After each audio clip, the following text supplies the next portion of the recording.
굿모닝, 좋은 아침입니다.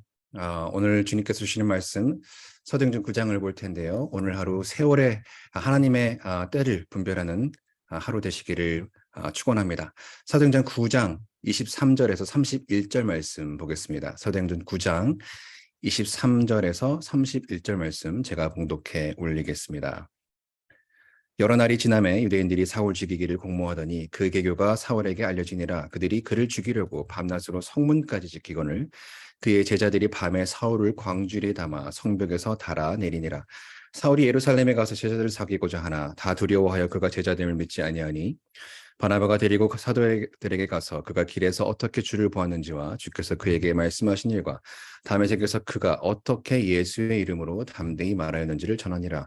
사울이 제자들과 함께 있어 예루살렘에 출입하며 또 주 예수의 이름으로 담대히 말하고 헬라파 유대인들과 함께 말하며 변론하니 그 사람들이 죽이려고 힘쓰거늘 형제들이 알고 가이사랴로 데리고 내려가서 다소로 보내니라. 그리하여 온 유대와 갈릴리와 사마리아 교회가 평안하여 든든히 서가고 주를 경외함과 성령의 위로로 진행하여 수가 더 많아지니라. 아멘. 오늘은 광야, 그 숨겨진 시간이라는 제목으로 하나님의 말씀 선포하겠습니다. 사도행전에 나타난 하나님의 시간표를 자세히 들여다보면요. 두 개의 시간이 동시에 톱니바퀴처럼 맞물려 돌아가는 것을 볼 수 있습니다. 눈에 보이는 시간, 그리고 눈에 보이지 않는 숨겨진 시간이에요.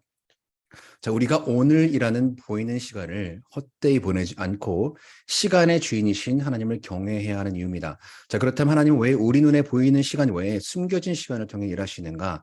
자, 하나님의 나라를 위해 택정하신 그 한 사람, 곧 여러분을 준비시키기 위함이에요. 오순절의 약속대로 성령이 강림하신 이후에 사도행전의 패러다임을 한마디로 표현하면 긴박함입니다. 급하고 강한 바람 같은 소리로 임하신 말씀이 선포되는 곳마다 성령의 역사가 급하게 일어나요.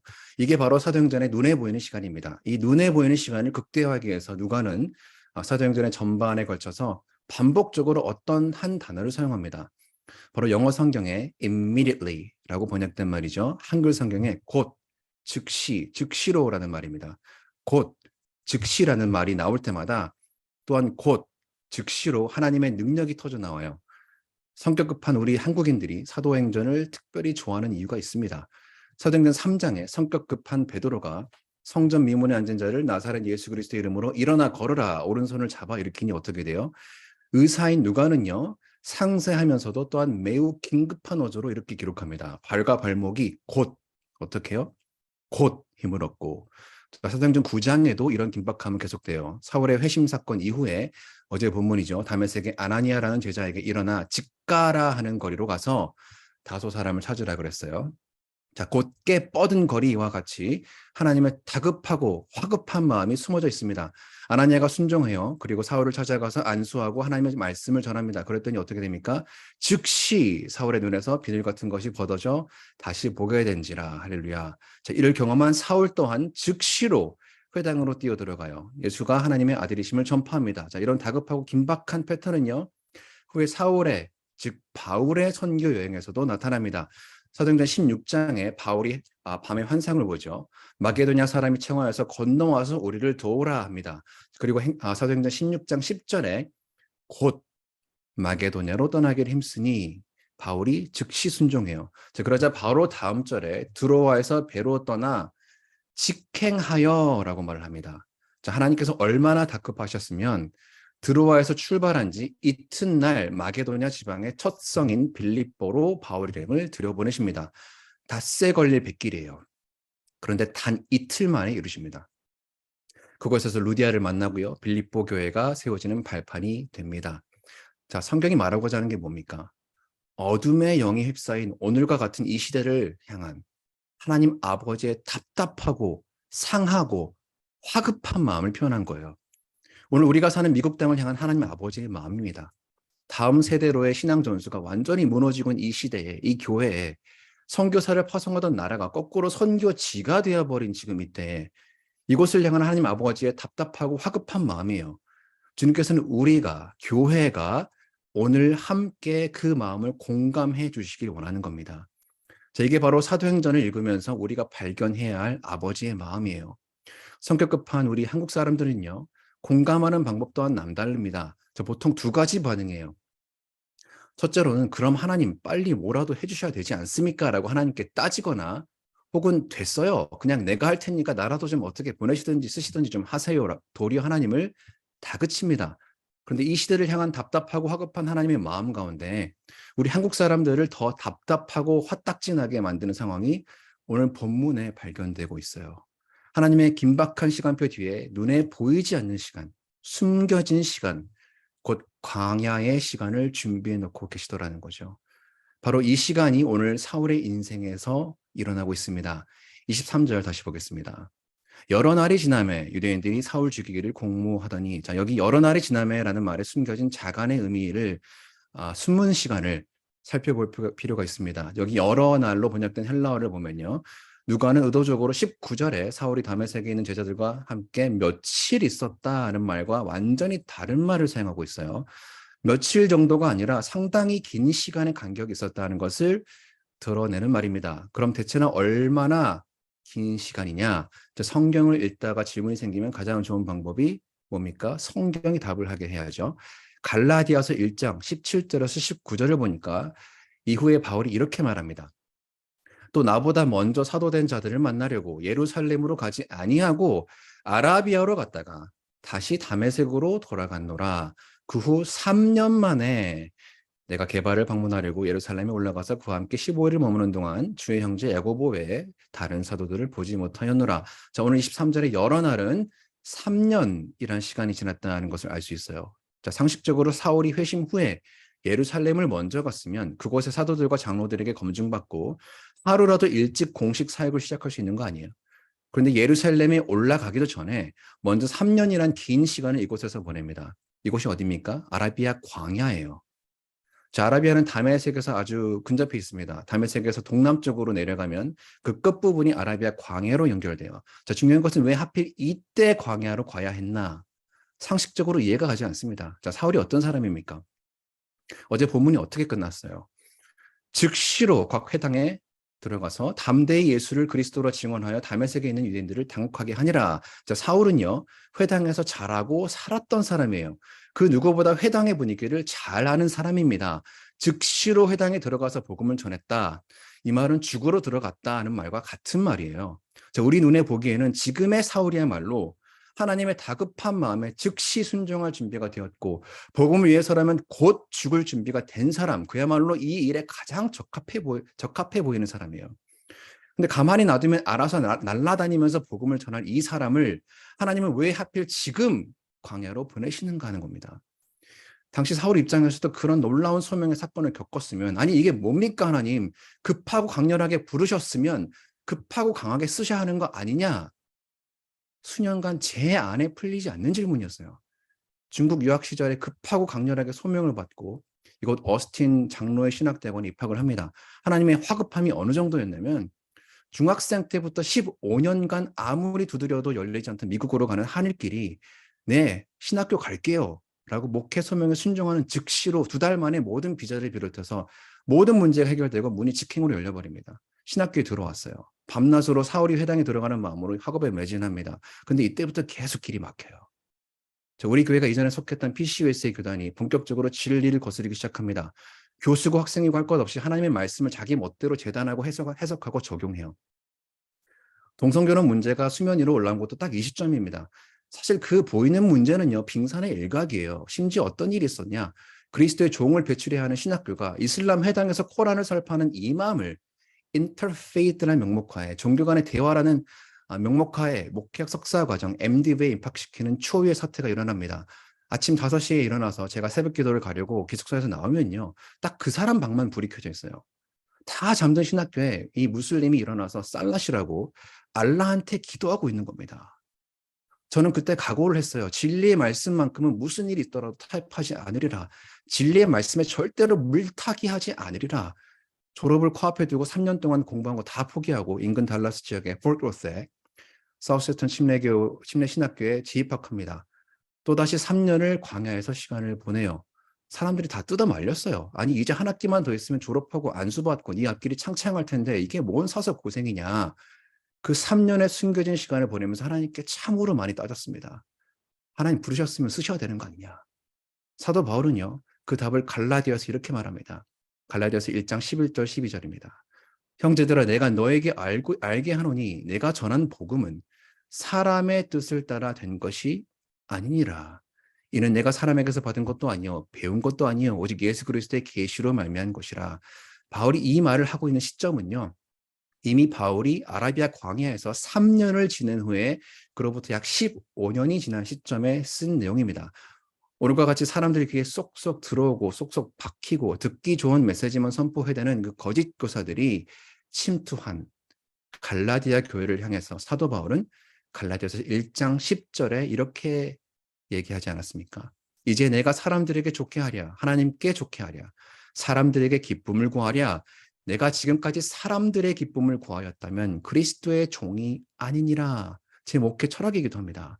자, 이를 깨닫게 하시려고 바울을 우리가 오늘 사도행전 9장에서 보고 있는 사울을 아라비아 광야로 보내신 거예요. 3년의 숨겨진 시간을 지내게 하십니다. 하나님은 다급하시다고 아무 사람이나 가져다 사용하지 않으십니다. 반드시 광야에 숨겨진 시간을 지내게 하세요. 광야라는 곳이 어디입니까? 광야는 히브리어로 미드바르인데 이 말을 풀이하면요, 곧 다바르, 하나님의 말씀이 임하는 곳이란 뜻입니다. 광야는 나를 도와줄 사람도 없고 찾을 수도 없어요. 광야는 오직 하나님의 말씀 외에는 아무것도 들을 수 없고 의지할 것이 없는 곳입니다. 이 그림이 출애굽 후에 이스라엘의 광야 40년 여정에 그대로 녹아져 있어요. 하나님께서는 하늘의 만나를 통해서 하나님만 의존하도록 부르시고 훈련시키십니다. 자, 이를 두고 예수님께서는 후에 요한복음 6장에서 이렇게 말씀하시죠. 내가 곧 생명의 떡이니라. 너희 조상들은 광야에서 만나를 먹었어도 죽었거니와 나는 하늘에서 내려온 살아있는 떡이니 사람이 이 떡을 먹으면 영생하리라. 자, 광야에 숨겨진 시간은요, 오직 하늘로부터 내려온 만나, 하나님의 말씀 되시는 예수만 의지하고 예수로만 만족하는 훈련의 시간이에요. 이것이 밑거름이 되어서 예수를 아는 고상한 지식 외에는 모든 것을 해로 여기고 배설물로 여긴다 하는 바로 우리가 오늘 아는 사도 바울이 된 겁니다. 그러나 현실은 이렇게 그리스도 예수 안에서 경건하게 살고자 하는 자는 반드시 박해를 받게 되어 있어요. 디모데후서 3장 12절에 나중에 바울이 직접 말한 바입니다. 자, 3년의 숨겨진 시간을 지나서 다메섹으로 돌아왔건만 사울을 기다린 게 뭡니까? 박해와 위협과 죽음이에요. 자, 이제 유대인들이 사울을 죽이기로 공모합니다. 24절에서 25절 말씀이에요. 그 계교가 사울에게 알려지니라. 그들이 그를 죽이려고 밤낮으로 성문까지 지키거늘 그의 제자들이 밤에 사울을 광주리에 담아 성벽에서 달아내리니라. 자, 사울이 본래 어떤 사람이에요? 빌립보서 3장 5절 6절에 사울이 이렇게 자기를 소개합니다. 나는 8일 만에 할례를 받고 이스라엘 족속이요 베냐민 지파요 히브리인 중에 히브리인이요 율법으로는 바리새인이요 열심으로는 교회를 박해하고 율법의 의로는 흠이 없는 자라. 이렇게 말하던 자가 한마디로 말하면 잘나도 너무 잘난 사람 아닙니까? 그런데 지금의 사울을 보세요. 완벽함이라고는 눈 씻고 찾을래야 찾을 수가 없습니다. 한때 율법의 의로는 흠이 없는 자라고 스스로 자랑하던 사울이 광주리를 타고 내려오고 있어요. 동역자들의 도움 없이는 목숨조차 연명하지 못하는 연약한 자가 됩니다. 지금 사울의 모습은 부족함 그 자체예요. 그래서 그는 이제 오직 그리스도 예수 안에서 부족함 없는 자가 됩니다. 할렐루야. 자, 자신의 강함을 자랑하던 자가 자신의 약함을 자랑하는, 그래서 그리스도의 능력만 드러나는 자가 됩니다. 광야가 바로 그런 곳이에요. 발에 신이 벗겨지는 것, 내가 자랑하고 의지하던 것들이 다 벗겨져 버리는 곳, 그리스도 예수 말고는 아무것도 자랑할 것이 없는 인생으로 변화되는 곳, 그것이 광야입니다. 이 숨겨진 시간, 광야를 통과한 사울, 박해하던 자가요, 박해를 받는 자가 됩니다. 핍박하던 자가 핍박받는 자가 돼요. 그뿐이 아닙니다. 3년 만에 예루살렘으로 올라왔더니 이제는 믿는 자들 사이에서까지 거절을 당합니다. 26절에 있습니다. 사울이 예루살렘에 가서 제자들을 사귀고자 하나 다 두려워하여 그가 제자됨을 믿지 아니하니. 자, 당신은 아직 이방인 선교가 본격적으로 시작되기 전이니까 아직 예루살렘이 선교의 헤드쿼터스 아닙니까? 선교 본부에 있는 예루살렘의 사도들과 장로들이 당시 아무리 인터넷이 없고 소셜 미디어와 같은 플랫폼이 없었다 치더라도 이 놀라운 사울의 회심의 이야기를 3년이나 지난 지금 몰랐을 리가 없어요. 그런데 그들은 여전히 사울의 제자됨을 믿지 않습니다. 자, 그도 그럴 것이 오히려 이 3년이라는 숨겨진 시간이 의심을 더해버렸어요. 자, 쉽게 말하면 3년간 사울이 사라진 이 사건에 대한 알리바이가 성립이 되지 않는 겁니다. 한때 그렇게 믿는 자들을 핍박하던 이 인간이 아라비아에서 도대체 뭘 하고 있었나? 정말 회심했다면 먼저 예루살렘 장로들에게 알리고 검증을 받아야 하는 것이 인지상정 아니냐? 그런데 왜 3년이라는 시간이 지나서 이제서야 예루살렘에 올라와 아는 체를 하느냐? 한때 믿는 자를 죽이려 했던 자인데 뭔가 꿍꿍이가 있는 거 아니냐? 무엇보다 발목을 잡는 질문이 이겁니다. 예수 그리스도께 직접 선택을 받지도 않은 자가 무슨 권리로 자기 자신을 사도라고 부르는가? 자, 꼬리에 꼬리를 물고 풀리지 않는 질문들이 사울을 향한 의심과 공포를 더욱더 키워가요. 자, 그러나 하나님께서 우리에게 숨겨진 시간을 허락하실 때는요, 또한 숨겨진 사람을 예비하셨음을 믿으시기 바랍니다. 그 사람이 누구예요? 27절 보겠습니다. 바나바가 데리고 사도들에게 가서 그가 길에서 어떻게 주를 보았는지와 주께서 그에게 말씀하신 일과 다메섹에서 그가 어떻게 예수 이름으로 담대히 말하였는지를 전하니라. 자, 바나바는 사도행전 4장에 처음으로 등장했죠. 밭을 팔아서 그 값을 가지고 사도들의 발 앞에 두었던 자입니다. 자, 원래 이름이 요셉인데 이 사람이 초대교회 사역에 얼마나 큰 위로가 되었으면 사도들이 바나바, 곧 위로의 아들이라는 이름을 붙여줘요. 자, 이렇듯 하나님은 숨겨진 시간을 통해 절대 만날 수 없는 숨겨진 사람을 만나게 하십니다. 바나바가 예루살렘에 있는 사도들 앞에 서서 사울을 변호하면서 사울의 신앙과 그의 사도직을 대변해 주자 변화가 일어나기 시작합니다. 28절이에요. 사울이 제자들과 함께 있어 예루살렘에 출입하며, 자, 이 말은요, 사울이 드디어 예루살렘 교회로부터 검증이 되었다, 공동체의 일원으로 받아들여졌다는 의미예요. 자, 본인의 사도직이 인정받자마자 사울이 즉시로 가장 먼저 하는 게 뭐예요? 29절입니다. 또 주 예수의 이름으로 담대히 말하고 헬라파 유대인들과 함께 말하며 변론하니 그 사람들이 죽이려고 힘쓰거늘. 자, 사울은 자나깨나 복음 전파만 생각하는 사람입니다. 자, 그런데 보세요. 특별히 예루살렘에서 누가 변론합니까? 헬라파 유대인들과 변론을 하고 있어요. 자, 어떤 그림과 오버랩 되지 않습니까? 자, 그렇습니다. 사도행전 6장 9절 10절에 스데반이 여러 지역에서 온 헬라파 유대인들과 회당에서 더불어 논쟁할세 스데반이 지혜와 성령으로 말함을 그들이 당하지 못하여. 자, 바로 스데반이 4차 사내들인 공회 재판에 회부되는 결정적 계기가 되는 사건이었어요. 자, 근데 오늘 사울이 그 자리에 서 있습니다. 한때 자신이 주도하여서 죽음으로 몰고 갔던 스데반의 발자취를 오늘 사울이 역설적으로 그대로 따르고 있어요. 예수 믿는 자를 죽이려고 했던 자가 복음 때문에 도리어 죽음의 위협을 받는 자가 되어버립니다. 자, 30절 말씀 보겠습니다. 형제들이 알고 가이사랴로 데리고 내려가서 다소로 보내니라. 자, 여기서 또 하나님의 다급한 시간이 숨겨진 시간과 맞물려 돌아가는 사건이 일어나고 있어요. 자, 먼저 하나님께서 사울을 얼마나 다급하게 다소로 보내셨냐 하면은 후에 사도행전 22장을 보면 사도 바울이 3차 전도행을 마치고 예루살렘으로 돌아왔을 때 또다시 붙잡히죠. 유대인들 앞에 히브리 말로 변명합니다. 그리고 오늘 이 사건에 대해서 바울이 이렇게 말을 해요. 사도행전 22장 17절에서 18절 그리고 21절 말씀 읽습니다. 후에 내가 예루살렘으로 돌아와서 성전에서 기도할 때 황홀한 중에 봄에 주께서 내게 말씀하시되 속히 어떻게 해요? 속히 예루살렘에서 나가라. 그들은 내가 내게 대하여 증언하는 말을 듣지 아니하리라 하시거늘 나더러 또 이르시되 떠나가라. 내가 너를 멀리 이방인에게로 보내리라 하셨느니라.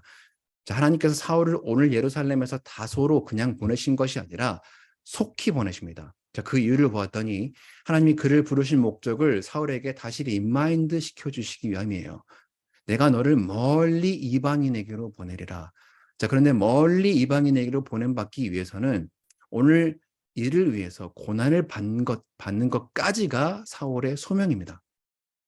자, 어제 본문 사도행전 9장 15절 16절에 이것이 이미 기록되었죠. 주님께서 아나니아를 사울에게 보내시면서 사울의 부르심에 대해서 이렇게 말씀하셨습니다. 주께서 이르시되 가라. 이 사람은 내 이름을 이방인과 임금들과 이스라엘 자손들에게 전하기 위하여 택한 나의 그릇이라. 그가 내 이름을 위하여 얼마나 고난을 받아야 할 것을 내가 그에게 보리라 하시니. 바로 이 고난받을 것을 보이시기 위해서 오늘 또한 30절에 사울을 다소로 보내니라. 그런데 이 두 단어 사이에요, 숨겨진 시간이 어마어마합니다. 뒤로부터 사울은 다소에 무려 10년을 머물러요. 이곳에서 사울은요, 완전히 잊혀진 존재로 살아갑니다. 후에 사도행전 11장 25절에 바나바가 다시 사울을 예루살렘으로 불러올 때까지 우리는 사울을 만나지 못합니다. 사울이 다메섹에서 주님을 만나고요, 회심한 시점을 기준으로 보면 아라비아 광야 3년, 다소에서 10년, 총 13년을 사울은 하나님의 침묵을 경험합니다. 눈에 보이는 그 어떤 하나님의 역사도 일어나지 않아요. 얼마 동안요? 13년 동안. 우리 눈에 보기에는 완전히 실패한 인생 아니에요? 그러나 하나님께서 이 숨겨진 시간을 허락하신 이유가 또 있었다는 거예요. 예루살렘을 속히 떠나서 10년간 머물렀던 다소는 사울의 본래 고향입니다.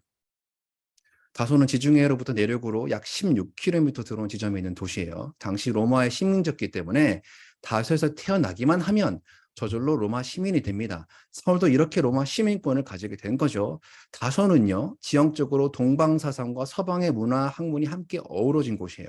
뿐만 아니라 양털로 만든 직물이 그 지역의 특산물입니다. 자, 이 직물을 바탕으로 텐트 제조업, 천막 제조업이 매우 발달했어요. 자, 이제 하나님의 그림이 그려지십니까?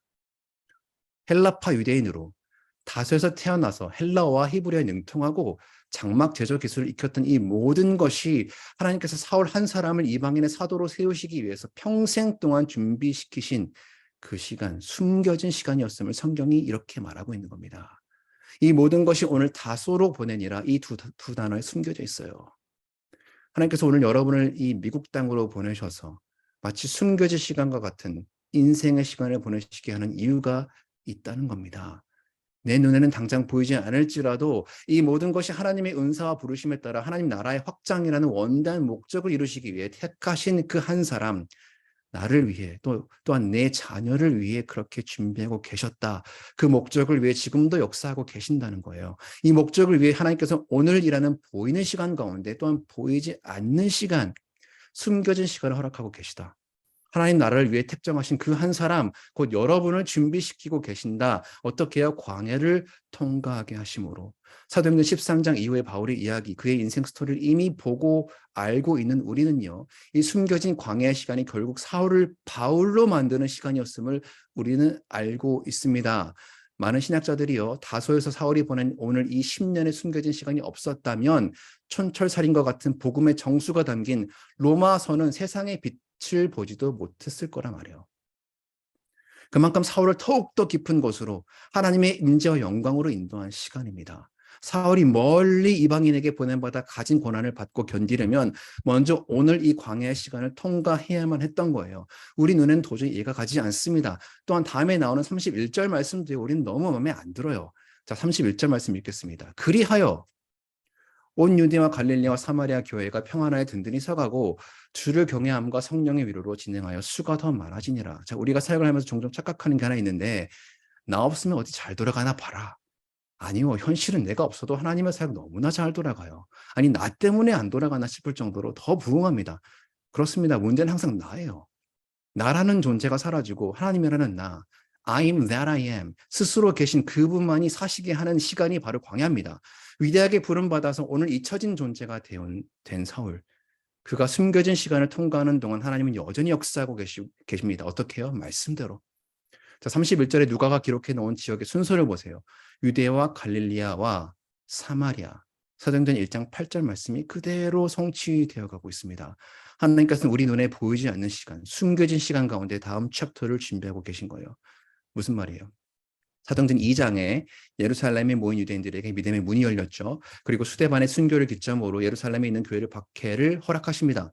믿는 자들 흩으세요. 어디로? 사도행전 8장 1절을 보니까 유대와 사마리아 모든 땅으로 믿음의 문이 열립니다. 그리고 이제 곧 사도행전 10장에 가서 보겠지만 이방인들을 향한, 즉 땅 끝까지 이르러 믿음의 문이 열리기 직전의 상황을 우리가 볼 거예요. 자, 하나님께서 이방으로 나가는 믿음의 문을 여시기 전에 그 문고리를 붙잡고 계신 와중에 사울을 잠깐 무대에서 내리십니다. 그리고 다시 베드로를 올려보내세요. 그리고 사도행전 10장을 기점으로는 베드로는 무대에서 내려가고 이제 바울이 나머지 사도행전, 성령행전의 이야기들을 채워갑니다. 자, 이를 위해서 사울을 더 멀리 보내시기 위해서 오늘 사울은 숨겨진 시간을 지나고 있는 겁니다. 그의 불순물이 다 빠져나가는 시간이에요. 사랑하는 여러분, 사람을 보지 마십시오. 사람은 계속 바뀌어요. 사람은 계속 오고 갑니다. 그러나 하나님의 역사는 계속됩니다. 사역자는 계속 바뀔 거예요. 그러나 우리 어스틴 한인 장로교회에 임하신 하나님의 역사는 계속됩니다. 사람이 주인공이 아니라는 말이에요. 하나님 나라의 확장이라는 목적을 위해서 지금도 교회 안에 그리스도의 복음으로 말미암아 착한 일을 시작하셨고 또 하고 계신 성령 하나님이 교회의 주인공입니다. 성령 하나님이 주인공이신 교회의 모습 어떻습니까? 31절 후반부를 보니까 먼저는 평안하여 든든히 서가요. 둘째로 주를 경외하고요.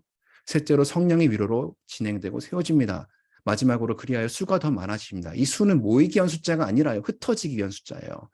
우리 교회가 정말 이런 교회가 되기를 소망합니다. 이를 이루시기 위해서 오늘이라는 보이는 시간 가운데 광야에 숨겨진 시간을 허락하신 하나님을 신뢰하시기 바랍니다. 내 인생은 나는 부족함 그 자체지만 광야를 통과하면서 이제 그리스도 안에서 부족함 없는 자로 변화시켜 가시는 하나님을 믿고 여러분의 삶을 내어 던지시기 바랍니다. 그래서 광야에 보이지 않는 인생길 가운데 오직 예수만 의지하고 예수로만 만족함으로 말씀 위에 평안하여 든든히 세워져가는 AKBC 성도님 되시기를 축원합니다. 기도하겠습니다. 인생의 주인이시며 시간의 주인이신 하나님, 비록 우리 눈에 보이지 않을지라도 숨겨진 시간, 광야의 인생길을 통해서 역사하시는 주님을 더욱더 신뢰합니다. 세월 지나갈수록 의지할 것 주님밖에 없습니다. 오늘 아라비아 3년, 아라비아 광야 3년, 다소의 숨겨진 시간 10년을 통해서 사울을 이방인의 사도로 준비시킨 것과 같이 하나님 나라를 위해서 그 한 사람을 준비하고 계시는 성령 하나님의 인도하심을 오늘 경험하는 우리 AKBC 성도님들 될 수 있도록 그 가정 될 수 있도록 인도하여 주시옵소서. 광야에 내리신 만나와 같이 오직 말씀만 의지하여서 말씀으로 든든히 세워지는 교회 되게 하여 주시옵소서. 예수님의 이름으로 기도합니다. 아멘. 자, 오늘 말씀을 기억하면서 함께 기도하실 때 하나님 아버지 광야에 숨겨진 시간을 통해 오늘 하루 말씀과 성령으로 충만케 하옵소서 기도하시기 원합니다. AKBC 비전 말씀 공동체, 제자 공동체, 미션을 공동체 위해서 기도해 주시고요. 어제부터 시작된 썸머 캠프를 위해서 기도해 주시기 바랍니다. 남아공 강명원 선교사님 위해서 그 사역을 위해서 기도해 주시고요. 치유를 위한 기도, 환우분들, 투병 중에 계신 우리 성도분들, 재정과 신분의 문제로 고통받으시는 우리 성도분들 위해서 기도하며 삶의 자리로 나아가겠습니다. 기도하겠습니다.